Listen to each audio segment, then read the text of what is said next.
رسول اللہ صلی اللہ علیہ وآلہ وسلم نے فرمایا، ہر نبی کی اپنی امت کے بارے میں ایک دعا قبول ہوتی ہے،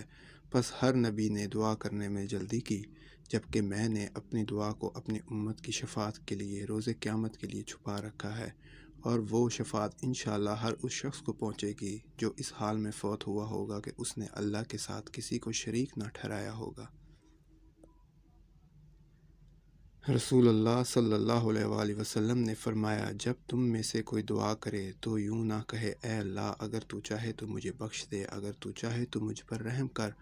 اگر تو چاہے تو مجھے رزق عطا کر، بلکہ اسے چاہیے کہ وہ پورے عزم کے ساتھ دعا کرے، کیونکہ وہ جسے چاہے نوازتا ہے، اسے کوئی مجبور کرنے والا نہیں۔